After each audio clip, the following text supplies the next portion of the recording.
Fala, torcedor do Verdão, tá chegando a hora onde o Palmeiras vai fazer o seu próximo confronto do Campeonato Brasileiro e defende uma grande invencibilidade jogando dentro da sua casa, mais de 30 jogos que o Verdão não perde jogando dentro dos seus domínios. É verdade que esse jogo vai ser na Arena Barueri, isso porque vai ter show ali no Nubank Park, mas mesmo assim o Verdão tem uma grande sequência aí de vitórias dentro da Arena Barueri. Para esse confronto, o Palmeiras vai ter duas voltas importantes, o lateral esquerdo Arthur e também o Andréas Pereira. Eu separei aqui corte da programação, deixa o like, não esqueça de se inscrever no canal, bora para o programa. Voltamos então na TV para a gente poder agora falar do Palmeiras. Já tinha aqui um bate-papo no intervalo perguntando do Barbosa, e aí o nosso Latif está aqui já conectado para poder trazer as notícias do Palmeiras para a gente.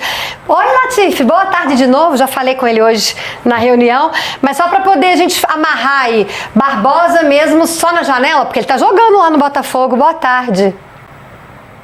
Boa tarde, Fabiola, PVC, eu do pessoal que está acompanhando a gente. Pois é, o Barbosa ontem até circularam alguns vídeos dele sendo bastante xingado pela torcida do Botafogo depois da eliminação contra a Chapecoense, mas o PVC já foi perfeito. A gente vai falar sobre a situação da defesa do Palmeiras mais pra frente, só que o Barbosa tem essa questão da janela, né? O Palmeiras entende que nesse momento ele não é jogador do Palmeiras, ele é do Botafogo, e o próprio Barbosa falou em algumas entrevistas que ele quer ter a despedida dele lá no Alvinegro, e o Palmeiras está respeitando bastante esse momento. Como o PVC falou, a primeira parcela já foi paga e o Botafogo conta muito com o dinheiro que vai entrar com a venda do Barbosa para honrar o seu compromisso com os jogadores no mês que vem, né? O PVC já trouxe essa situação aqui no De Primeira. Pois é. E onde a gente vai assistir o Palmeiras? Neste fim de semana, ainda sem Barbosa, você vai ver Palmeiras e Cruzeiro no sábado, 9 da noite, na Arena Barueri. E a transmissão é do Premier e do Sport TV. Latif, já mando pra você, porque temos comandante de volta à beira do gramado. E tem uns números muito legais para poder a gente ilustrar aí, gente. Para quem acha que, não faz muita diferença ter o Abel na beira do gramado, olha só, para vocês verem como que faz muita diferença. Tem o Abel antes, né, o Palmeiras com o Abel e o Palmeiras sem o Abel. A gente tem os números aqui, aí ó, olha, dá uma espiadinha. Com o Abel, 8 jogos, 7 vitórias. Olha que absurdo, hein? No Brasileirão, tá? Sem o Abel, 7 jogos, 3 vitórias, 3 empates e uma derrota, Latif. É reforço. É reforço, é? Tem variáveis ali, né? Oi, PVC? Tem variáveis também. Tem com o Vitor Roque, sem Vitor Roque. Já você conta pra nós as variáveis. Técnico ganha jogo? Não, o Abel que ganha. Não. Olha só. Tem várias Abéis. Por exemplo, a moeda da moda em técnicos é Abéis. Abéis. E o Santos tem 15 Abéis no período Abel. De 6 anos. E o São Paulo vai pro 9º Abel em período Abel. São Paulo é o 9º? É o 9º. Olha, Latif, tá vendo? Nada como a longevidade. Só existe um jeito de não ficar velho, eu prefiro envelhecer. O Abel Ferreira volta depois da punição do STJD, e é até um bastidor interessante. Depois da vitória no meio de semana, o Abel pediu desculpas pelo gesto obsceno ao Flaco Lopes, e tem uma frase que ilustra bem um papo que a direção do Palmeiras teve com ele, que ser técnico do Palmeiras é muito mais do que ser só um técnico, que ele conversa com muitas pessoas, e a direção do Palmeiras passou esse recado para o Abel Ferreira, dele se policiar mais com algumas atitudes à beira do campo. Esses números traduzem muito bem a falta que o técnico do Palmeiras faz para esse time, tanto é que nos últimos 2 jogos o Palmeiras acabou derrapando, e quando o Abel esteve na Copa do Brasil, o Palmeiras venceu. Então é uma volta muito comemorada, e não só o Abel que retorna nesse final de semana, viu, Fabiola? Porque o Palmeiras ele teve retornos importantes do Andréas Pereira e do Arthur. Ambos estavam se recuperando de lesão na última partida e foram desfalques, mas eles treinaram ontem, devem ser as novidades do Palmeiras para o jogo de amanhã contra o Cruzeiro na Arena Barueri. E já emenda aí, Latif, para a gente poder debater aqui. O Arias volta para a posição que ele gosta de jogar. Explica para a gente aí. Pois é, Fabiola. Muitos torcedores do Palmeiras nos últimos jogos têm reclamado um pouco da oscilação de desempenho do John Arias, né? Contra o Santos mesmo, ele teve a bola do jogo e não conseguiu marcar. E o Arias, ele tem atuado no setor esquerdo do ataque, ali pelo lado esquerdo, já que o Alan é o titular na direita e tem feito bons jogos, né? Dos 30 jogos que o Alan fez no ano, 25 foi como titular, mostrando a importância dele para esse time. Só que o Alan está suspenso agora contra o Cruzeiro, o Palmeiras tem uma vaga em aberto no time titular, e muito provavelmente o Abel Ferreira vai deslocar o Arias para a posição favorita dele, que é pelo lado direito, onde ele não tem atuado por conta do Alan. E aí no lado esquerdo fica em aberto, né? Quem vai ser o substituto pelo lado esquerdo? E os dois candidatos são Maurício e Felipe Anderson, né? Ambos foram destaques na vitória por 4-1 contra a Jacuipense. O Felipe deu 2 assistências, marcou um gol. O Maurício marcou um gol e deu uma dinâmica interessante para o ataque. Então são essas dúvidas para o Palmeiras contra o Cruzeiro amanhã. PVC, o Arias voltando pro lado direito. Eu não sei se ele vai voltar pro lado direito. Você acha que não? Eu acho que ele vai botar o Maurício na direita e o Sousa por dentro e o Arias na esquerda. Mas isso eu acho, é o que o Latif está dizendo no noticiário. Eu acho engraçado, às vezes, como a gente... Aqui, evidentemente, eu vou colocar uma ironia, né? O técnico mais vencedor da história do Palmeiras é também o mais burro, porque quando ele escalava o Felipe Anderson na direita, o problema é que ele escalava na direita e o Felipe Anderson tinha que jogar na esquerda. E agora que ele escala o Arias na esquerda, o problema é que ele tem que jogar na direita. E o Felipe Anderson foi para a esquerda e não adiantou nada. Tirando o último jogo, que ele jogou muito bem. Foi o grande destaque do jogo e a expectativa é que ele consiga ganhar confiança a partir de um desempenho extraordinário para continuar tendo... Porque o Felipe Anderson Mas era Jacuipense. Sim, então, pois é. Então bom, não era... é bom botar as coisas, os pingos nos is. Ou seja, não é porque ele estava na direita ou na esquerda, porque o Felipe Anderson jogou mal na direita, no meio e na esquerda. E o Arias jogou bem na esquerda. O Arias na esquerda fez o gol da vitória contra o São Paulo. É onde ele joga na seleção colombiana. Joga por dentro, joga no meio campo com 3, joga no meio campo com 2, ele joga do lado esquerdo aberto. Então, não acho que esse seja o problema. Acho que o Arias tem uma série de questões como não ter tido férias, não ter tido folga. Quase 2 anos já, né? Ele vai para a Copa, então... É importante ele jogar, se ele quiser jogar do lado direito, é simples. Ele chega pro técnico e fala, escuta, vem cá, eu sei que o Alan tá bem do lado direito, mas eu queria tentar, à medida do tempo andando, prefiro jogar do lado direito. É só conversar. E vai entender, agora não dá, daqui a pouco pode ser que dê.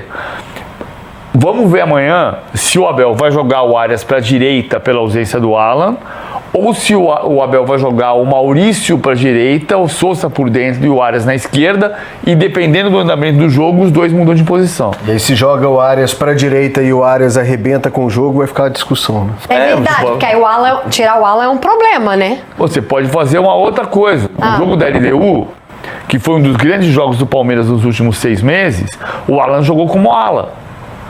E jogou com 3 zagueiros. Hoje não tem zagueiro, né? Passou o exame do Benedetti. É outro assunto. Pode ir, Latif.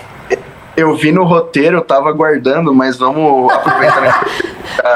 Já se adiantou, a gente vai falar. O Palmeiras vive uma situação curiosa na zaga, né? No jogo contra a Jacuipense, o Gomes e o Murilo se revezaram, né? Porque o Bruno Fux teve uma lesão na coxa direita.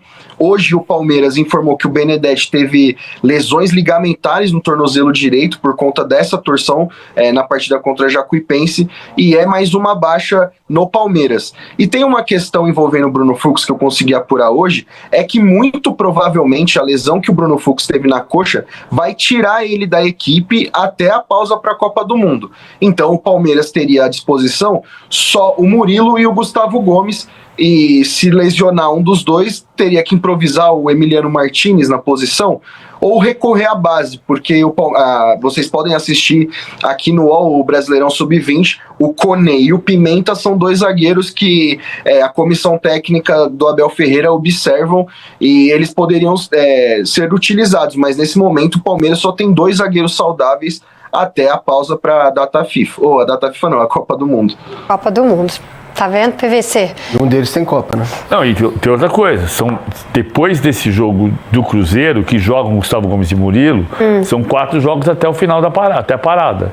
Né? E o segundo jogo é contra o Flamengo. Ou seja, se tiver, tem madeira aqui, lesão contra o Cruzeiro ou contra o Cerro Porteño, um dos dois não joga contra o Flamengo.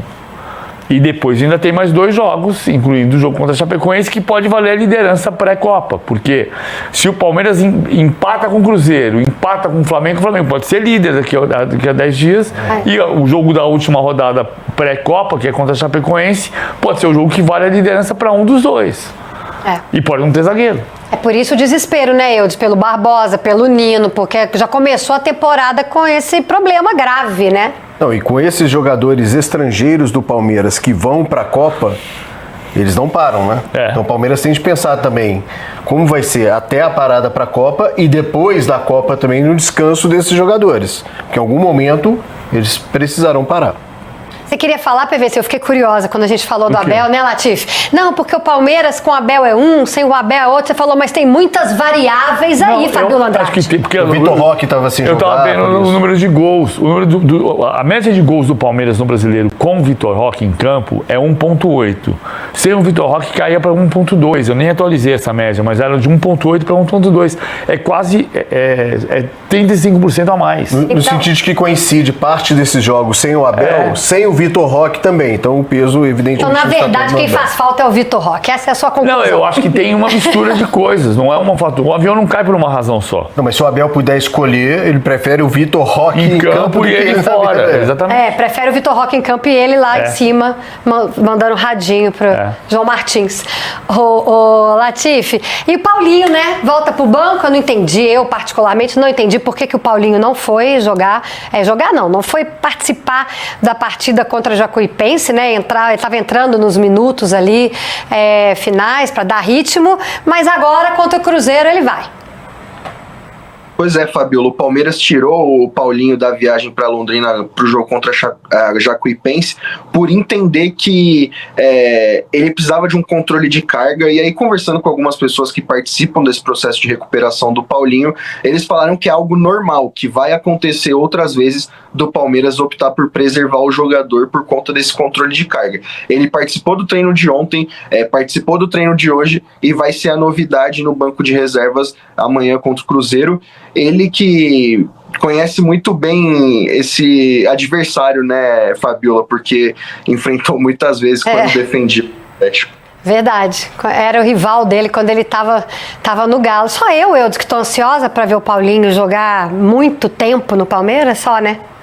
Ele certamente mais também. Ansioso do que você, mas você tem a métrica do Memphis no Corinthians e o controle de carga do Paulinho no Palmeiras. Você vai proibir, PVC, controle de carga aqui no de primeira? É bom também a gente proibir. É uma palavra, é uma expressão que... Controle de carga me incomoda menos do que tomada de decisão. Porque eu tenho a tomada do computador e da luz. A decisão eu só decido. Para fechar, Palmeiras contra o Cruzeiro, o PVC, é um Cruzeiro sem Caio Jorge, né? Já é uma boa notícia para o palmeirense, né? Eu não recebi o Caio Jorge fora do... Eu vou checar aqui, mas eu tinha visto isso, que o Caio Jorge estava fora, talvez por controle de carga, a palavra que você gosta aí. Então, lembrando que a gente não está falando, não é do Latif, não, nem do Lázaro. Os próprios clubes, né? A métrica, o Corinthians usa a métrica o tempo todo e o Palmeiras usa dor de carga. Não diz respeito à informação deles, só para deixar que o Cruzeiro tem o Boca, né? Na terça-feira. Na terça-feira. Então existe essa preocupação aí com o Caio Jorge. Não, ele pode mexer no time por causa do jogo contra o Boca, que é decisivo. O Cruzeiro não pode tomar 2-0 do Boca. Se o Cruzeiro tomar 2-0 do Boca em Buenos Aires e o Boca empatar com a Católica no último jogo, classifica Católica e Boca. Dependendo do resultado da Católica na quarta-feira também. Mas assim, o Cruzeiro não pode tomar 2-0 do Boca. O Cruzeiro pode empatar com o Boca, pode até perder de 1-0 e ficar ruim, mas o Cruzeiro vai pensar no Boca de fato. Agora, o fato é que o Cruzeiro está jogando bem.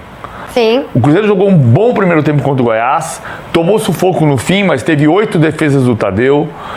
O Cruzeiro fez um grande jogo contra o Bahia, capacidade de circular a bola, com o Matheus Pereira passando. O Christian, em tese, vai para o banco de reserva, o Sinisterra jogando. Eu perguntei para o Bruno, esqueci o sobrenome do Bruno, que é o assessor de imprensa do Cruzeiro. Deixa eu lembrar aqui. A gente paga. Não tem problema. O Bruno não mandou o Caio Jorge como desfalque. Faleiro. O Bruno Faleiro não me mandou no meu relatório o Caio Jorge como desfalque, mas ele pode ser opção de banco pro Arthur Jorge. É isso. E aí pode ficar mais fácil pro Palmeiras, porque é um jogo muito difícil. É um jogo, em princípio, muito difícil. O Palmeiras não ganhou os últimos 3 jogos contra o Cruzeiro. Empatou 1-1 em 2020, não, em 2024 ganhou. Em 23 empatou o jogo do título, foi o gol do Henrique lá em Belo Horizonte. No ano passado empatou os 2 jogos. Tem sido difícil jogar contra o Cruzeiro, vai ser difícil jogar contra o Cruzeiro e não tem Allianz Parque no Bank Park, tem Arena Barueri. Você não consegue falar ainda. Não, ninguém, a cidade ainda não fala. Sim. Como a cidade vai falar, a gente vai falar também. Eu tô brincando com você. Tô brincando. Adoro o PVC. O Latifi já se adaptou já. O Latifi já. Você só fala no Bank Park, Latifi? É até curioso porque as pessoas que trabalham nos bastidores do estádio há pouco tempo me ligaram para falar que até o próximo jogo do Palmeiras na Libertadores, por enquanto, é Allianz Parque. Então o PVC tem um desconto aí. Aê! Pronto, salvou. Você sabe que a história eu sou a favor de naming right, de direito de Claro, de nome. dinheiro entrando. E eu acho que quando o Corinthians mudou e o Palmeiras passou a chamar de Allianz Parque, e o Corinthians chamava de Arena Corinthians e deixava claro que era um nome provisório, um dia o André Sanches, quando eu trabalhava na ESPN ainda, o André Sanches no ar me perguntou: por que você não fala Arena Corinthians? Eu falei: Andrés, porque você falou que Arena Corinthians é um nome provisório e o nome do bairro é Itaquera. E todos os estádios de São Paulo têm o nome do lugar. Morumbi é o nome do bairro, Canindé é o nome do bairro, Pacaembu é o nome do bairro, Vila Belmiro é o nome do bairro, Rua Javari é o nome da rua e Parque Antártico é o nome do lugar, que era o parque que tinha ali na Avenida Água Branca nos anos 1900. Então, eu chamo de Itaquera, eu não chamo de Itaquerão, nunca chamei de Itaquerão, nunca chamei de Itaquerão, eu chamo de Itaquera. O jogo onde é? Antes de ter o nome Neoquímica Arena, eu sempre disse, o jogo é em Itaquera. Não está errado, é o bairro. Claro. Onde vai acontecer o jogo? Em Itaquera. Vamos ver os resultados todos juntos? Aí vocês me ajudam. Ó, o Inter classificado, 3-2 no Atlético. O Flu 2-1 no Operário, mas saiu vaiado. O Cruzeiro 1-0 no Goiás. Só gol de pênalti de Caio Jorge, mas jogou muita bola, né? Jogou bem. Primeiro tempo, mas passou aperto no fim do jogo. Caio Jorge, que parece que tá fora agora da rodada do Brasileirão, já a gente fala disso. O Vasco 2-2 com o Paysandu passou. O Juventude passou porque venceu o São Paulo por 3-1. 3 campeões de Libertadores fora da Copa do Brasil: São Paulo, Botafogo e Flamengo. Exato. Curitiba perdeu para o Santos por 2-0. Esse jogo eu botava fé que ia ser bem difícil, mas o Santos foi, né? Conseguiu ficar bem lá. O Mirassol 2-1. Passou no Bragantino, o Remo 2-1 no Bahia já tinha feito 3-1 no primeiro jogo, quer dizer, o Remo deu uma sapatada no Rogério Ceni no primeiro e no segundo jogo, né? Aí o Palmeiras 4-1, para surpresa de 0 pessoas, já tinha feito 3-0. E descansando o time, né? O time todo reserva, né? Inclusive... goleiro, Ceará 2-1 no Galo, mas o Galo classificou nas penalidades. O Atlético perdeu e o Everson se classificou. O Everson classificou o Galo nas penalidades, porque ele defendeu 2 e fez o gol. Isso, e no tempo normal também fez defesas importantes. Também. Se não fosse Everson e eu, Júnior, hein? Ave Maria. Chapecoense 2-0 no Botafogo, é disso que a gente vai falar aqui. O Atlético Goianiense no Atlético Paranaense 0-0, penalidades também. E aí o Atlético Paranaense passou, aliás, o Atlético Paranaense acertou 4 penalidades, não errou nada. Passou direto ali nas penalidades. O Grêmio 3-0 no Confiança, tinha vencido por 2-0 o primeiro jogo, o Corinthians 1-0 no Barra tinha vencido por 1-0, CRB e Fortaleza 0-0, o Fortaleza passou, e aí a eliminação do Flamengo 2-0 para o Vitória. O PVC, como é que vai ficar a vida do Botafogo? Botafogo entrou com pedido de recuperação judicial, né? Eu sei, aí a gente tá vendo todos os classificados, né, para as oitavas de final, sorteio 26 de maio, tá, gente? Pra gente ver os confrontos. E esses confrontos, dependendo do sorteio, você pode ter alguns clássicos estaduais, porque você tem os mineiros aí, 2 mineiros, 2 gaúchos, você tem os times paulistas e os times cariocas, então você pode ter alguns clássicos estaduais e também confrontos ali entre os primeiros colocados do Brasileirão também ali. Verdade.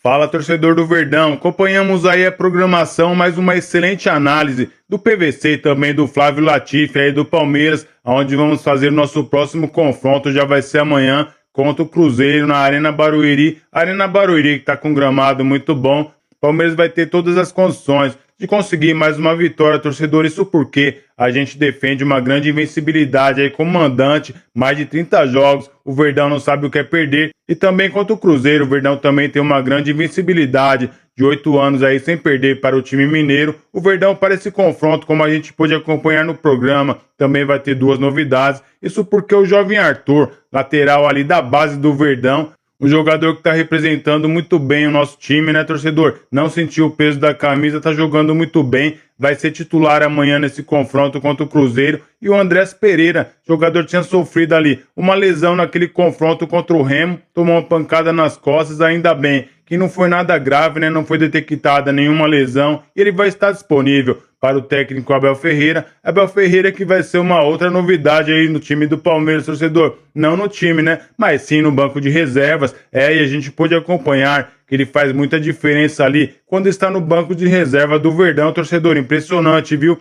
E como a gente pôde acompanhar no programa, faz toda a diferença o Abel Ferreira no banco do Verdão, principalmente com relação ao aproveitamento, torcedor. De 8 jogos, o Palmeiras teve 7 vitórias, um empate e 17 gols marcados. Sem o Abel Ferreira, em 7 confrontos, são apenas 3 vitórias, 3 empates e uma derrota, com 7 gols marcados. Então, nosso comandante faz toda a diferença ali no banco de reservas, né? Tomara que ele possa manter um pouquinho a calma. A gente sabe que o Abel é bastante pilhado, muito competitivo, não gosta de perder. Isso faz toda a diferença ali no time do Verdão. Mas ele tem que saber que os holofotes vão estar todos mirados para ele, pelo menos nessa volta aqui, onde a mídia vai ficar bastante ali de olho no nosso treinador. Ele tem que tomar um pouquinho de cuidado, mas eu tenho certeza que o Abel não vai perder a sua personalidade, e essa personalidade que fez ele um técnico multicampeão à frente do Verdão. E aí, torcedor, você está confiante para essa partida do Verdão contra o Cruzeiro? Deixa nos comentários que eu quero saber, e eu vou ficando por aqui. Deixa o seu like, não esqueça de se inscrever no nosso canal. Então até uma próxima.